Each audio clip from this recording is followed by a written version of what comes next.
So what I've been handed is a complaint and jury demand for Church of the Gardens versus United States Court of Appeals for the Ninth Circuit. And so what is this supposed to? It's an type of work that my attorney specializes in, and okay. That my husband and I would face in the position of full or partial withdrawal. And it's my understanding, based upon the pleadings declaration that your counsel filed, that there is currently a motion for summary judgment that is filed against you at this point. Is that correct? That's correct. And responses have been filed back, but it is still pending. Is that your understanding? Yes, it is. Okay. And would you be able to or prepared in order to argue that summary judgment on your own? No. And have you been able to locate, how long have you known that your counsel wished to withdraw? It's just been a matter of weeks. Okay. And have you had any opportunity whatsoever in order to locate new counsel? I've made some attempts, and it's nothing I have been able to line up for in-person appointments.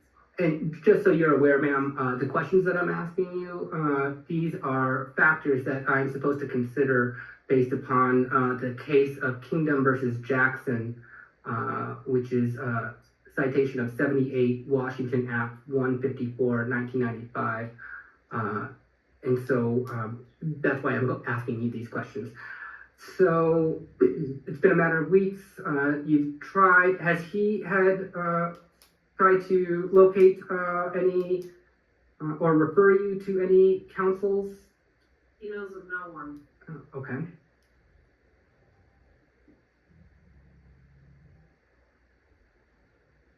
And I'm presuming that since you want him on, that you enjoy working with him and are willing to cooperate with him?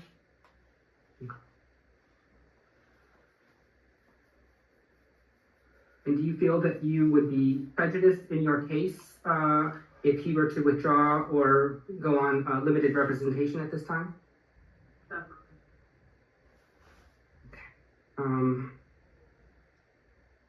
Counsel Stefne? Yes, Your Honor. So what happened today, my clients went into the bankruptcy court.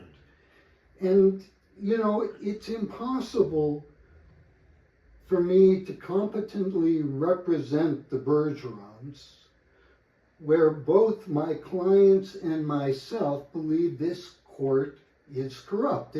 That wasn't a very wise decision because you struck the motion, and now I don't know that you are going, or this court continues to have jurisdiction over this, and I think she's less well off in the bankruptcy court, and actually now it's her husband.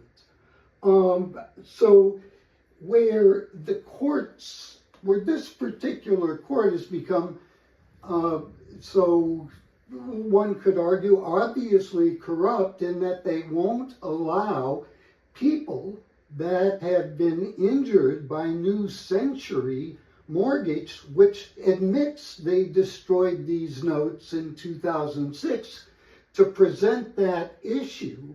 That becomes problematic.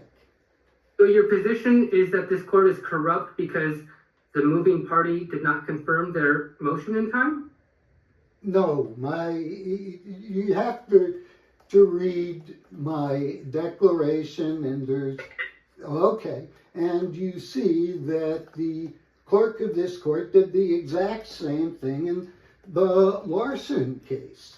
And that is another case where a 2006 New Century Mortgage, which was never, was destroyed, and there's no evidence that it wasn't, this court deciding to enforce, and we claim it's for the benefits of judges like yourself whose retirement accounts were changed in 2006 and 2007, and for the benefit of these court clerks who have always had their the funds in their retirement accounts based on the success of enforcing mortgage-backed securities.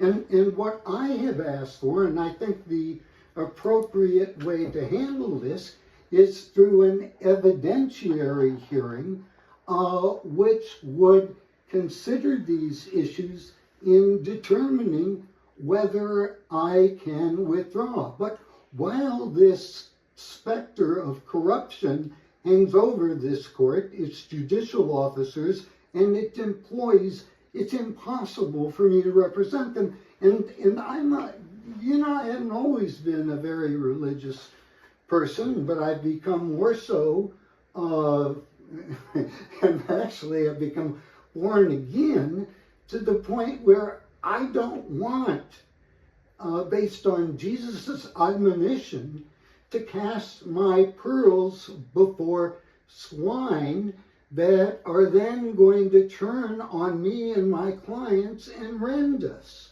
I mean, I'm happy under these circumstances to do what Jesus suggests, which is dust off my feet and move on. I do so with great regret, as I've been an attorney for 50 years. My grandfather was an attorney. My dad was an attorney. My birth announcement said I was going to be an attorney. And here I'm having to make these kinds of motions.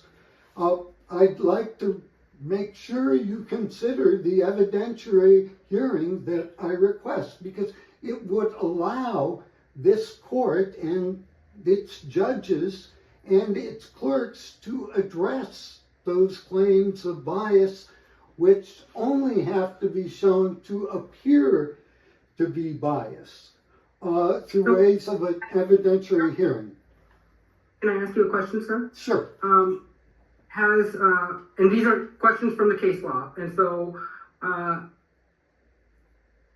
your client indicated that you know of no other counsel that would have your experience with regards to handling these issues, and have not been able to locate a counsel in order to assist them. Is that accurate?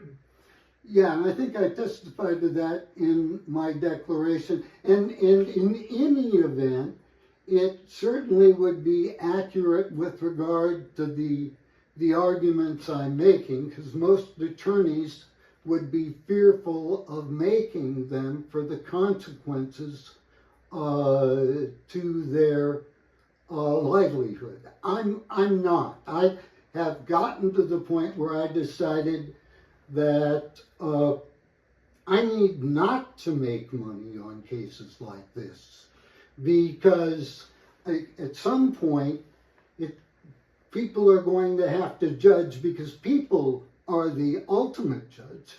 They're going to have to view, what I'm saying against what the judges are doing. And okay. So... Thank you, sir. I'm simply asking you these questions, Sure. And you did respond to that within your declaration. I'm simply putting it onto the record at this point in time, because I'm asking these questions because that's what case law requires me to do. That's the only reason. And so your client also indicated that you provided them notice of your intent to withdraw a few weeks ago. Is that correct? No, that's not correct. I don't believe it's been 10 days. It may have. I provided them notice at or after the time okay. I filed this brief.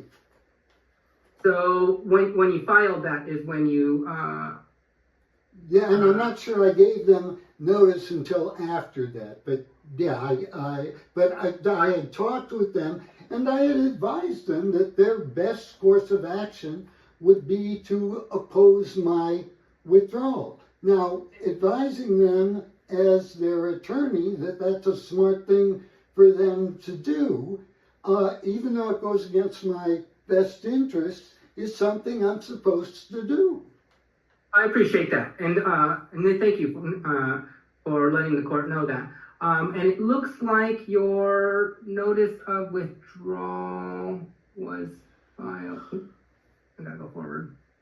You are absolutely correct, ma'am. Okay, so June 21st, 2024. Okay, so about 2-3 weeks ago at this point. And so, okay, and then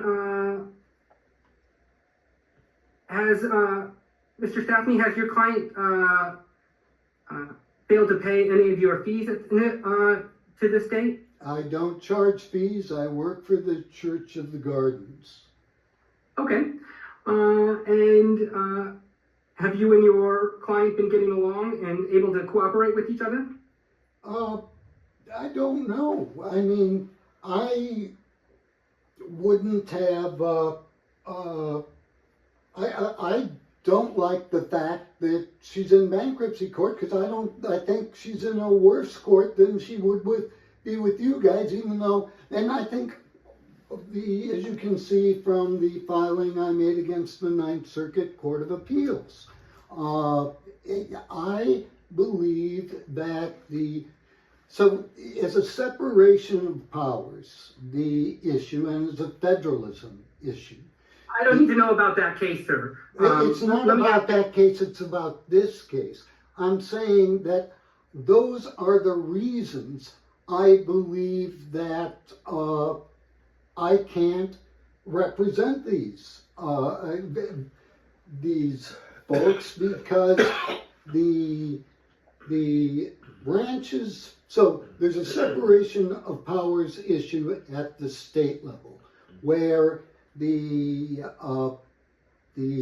executive branch and the legislative branch in 2006 passed a law so that they could. I read your briefing. I don't need the history. I need you to respond to my questions, because I'm just following what the case law tells me that I have to ask. And so, are you able to communicate with your client? I don't know, Your Honor. At this point, Have you had any communicating with your client? Well, I told them I didn't think it was in their best interest to file for bankruptcy. And their oh, I see. Okay. Okay.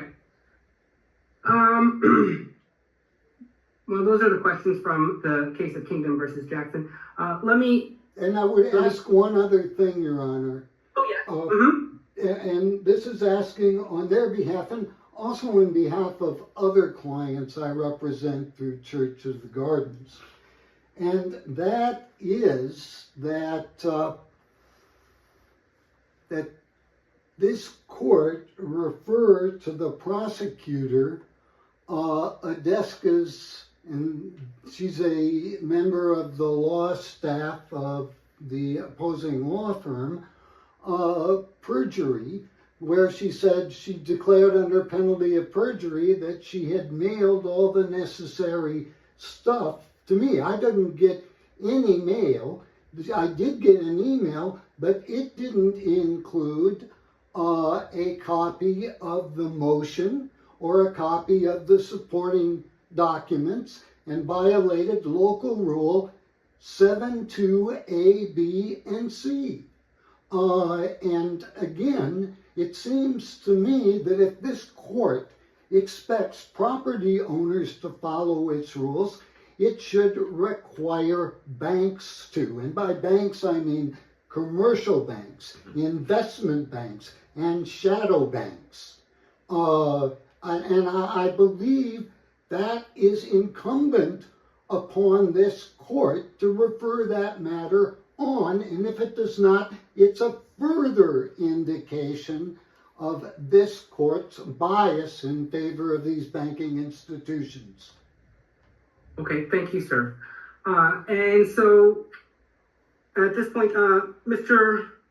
Is it McCormick? Yes. Yes, Your Honor. Did you have anything that you would like to say at this time? Yes, Your Honor. I just want to comment on the request for on a quote evidentiary hearing regarding the court's alleged quote corruption. This just appears to be one more attempt to get around multiple orders to the court, including its 6/24/21 order denying his motion to disqualify every judge in the state of Washington. He did seek reconsideration, which was denied on 7/21/21. This ruling has never been appealed.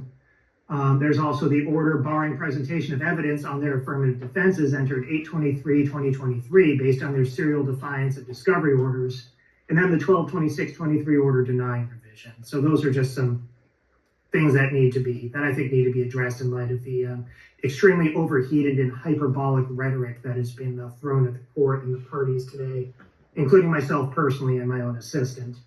At the same time, based on Mr. Stefne's difficulty answering basic questions and his admitted medical issues, there does seem to be some question, to be blunt, of competency under Rule of Professional Conduct 1.1, whether he is in fact actually able to competently represent the belligerents in this matter.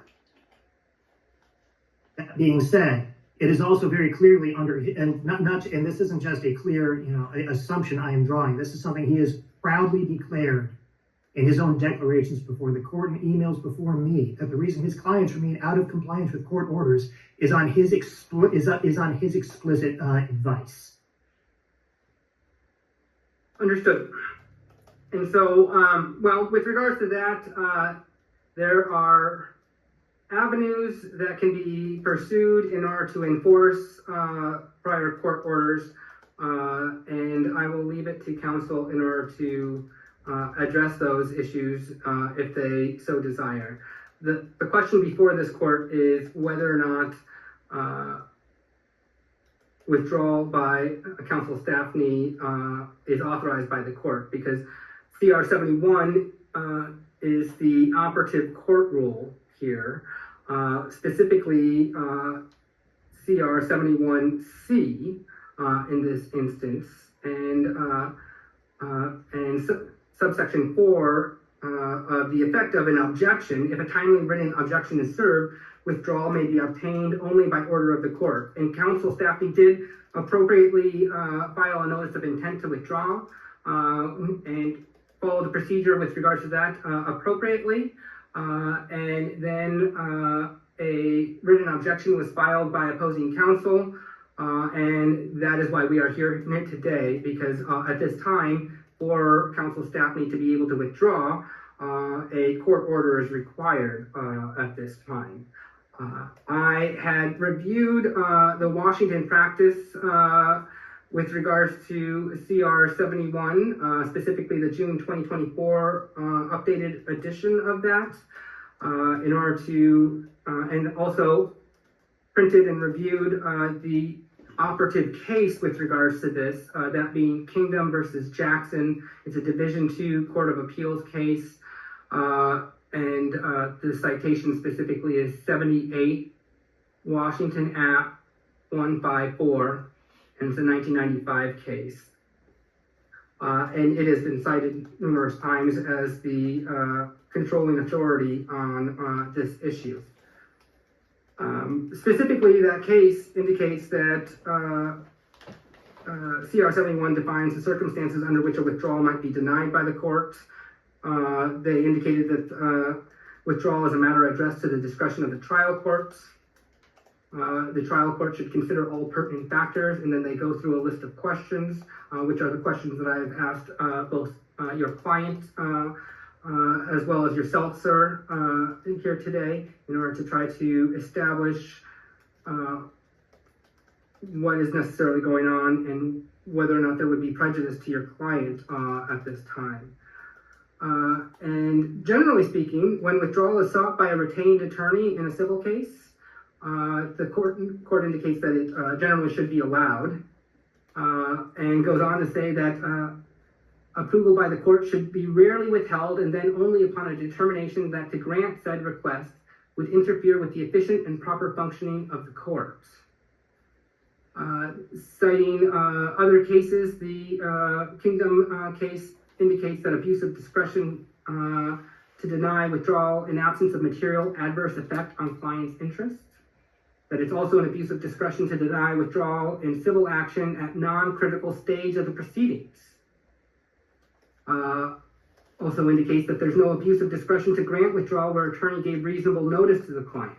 And I would indicate that, based on the court rule, that reasonable notice was provided in this particular instance,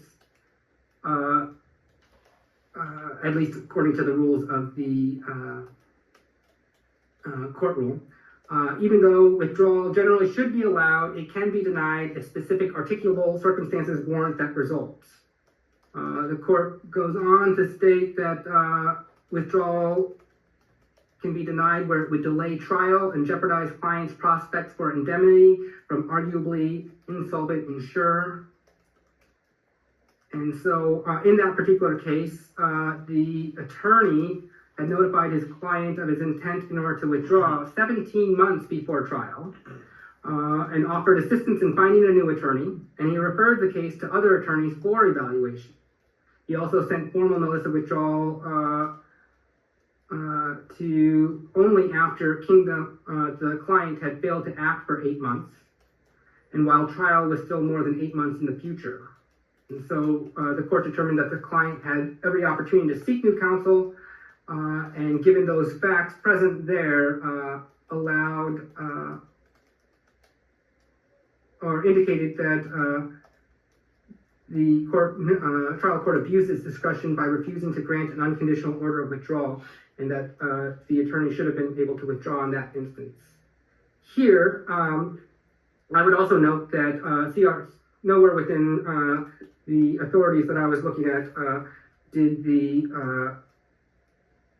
court rule or the case law indicate that an evidentiary hearing is required to be conducted. And quite frankly, we are conducting an evidentiary hearing by me asking the questions and factors of your client and yourself that the case law dictates I should. And in this instance, yes, you did provide them with the appropriate amount of notice per the court rule. But based on your own declaration, you indicate that there's nobody else qualified in order to address the issues that you have put forth on your client's behalf. And your client has indicated that you have told them that as well, and that they have tried to find additional counsel or other counsel, but they have been unsuccessful in doing so at this point. Your client also indicates that they would be unable in order to adequately argue the case at this time, and that they would be prejudiced given the fact that there is a motion for summary judgment filed against them at this point in time that would need to be renoted and properly renoted, so it would need to be renoted 28 days out per the court rules. But it is still a pending motion at this point in time, and without counsel, based on what your client says, I would gather that it would be very difficult for them and would likely end up where the client's prospects would not be very good at that motion for summary judgment if they did not have learned counsel presence in order to help assist them in making the arguments to the courts. When asked, they indicate that your client indicates that they could cooperate with you and are able to communicate with you and want you on the case. You have indicated when I've asked you that they have not failed to pay your attorney fees because you're not charging them, and that you did indicate that you weren't sure whether or not they would cooperate with you or not, despite the fact that they are following your advice and objecting here today. The only issue is because of the bankruptcy court matter. But I didn't find that you and your client are unable to communicate. In fact, it seems like you're able to do so quite well, nor did you indicate that there was going to be any unfair financial burden upon you. And so at this point in time, quite frankly, your client would be greatly prejudiced if you were to withdraw without having new counsel on board at this point in time, particularly with that motion for summary judgment looming at this time. Given the responses of your client, as well as your responses, and after having reviewed all of the pleadings, including your declaration in full, I am going to find that you are not authorized in order to withdraw at this time, since there is no substituting attorney, and your client would be greatly prejudiced at this time, and that it would also cause a significant delay in this case moving forward at this point. And so I will sign an order that indicates that you are not allowed to withdraw from the case. And so does opposing counsel have a proposed order? Your Honor, the proposed order we submitted was a much larger one that encompassed the motion to strike and all that. If you'd like me to present a much more simple one, I can prepare and send it. If you could prepare a much simpler order and send it to my law clerk, and then I will print it off the record and make sure that she sends a copy of it to all the parties. Do you have an email address, ma'am, that my law clerk could send that to? Could someone give her a piece of paper so that way she could write down the email address, so that way you can send her a copy of the order? And so, Counsel Stefne, with all due respect, I am going to have you remain in the case at this time. Your Honor, might I ask one clarification question? Yes, ma'am. I didn't notice in any of the presentations of the parties the law which you are relying upon. Is your decision made on the presentation of the parties or on your own research with regards to this issue? On both, sir. And so in order to educate myself with regards to the rules that both of you were citing under CR 71, that's why I looked up the Washington practice. And from there, it directed me to the on-point case of Kingdom versus Jackson.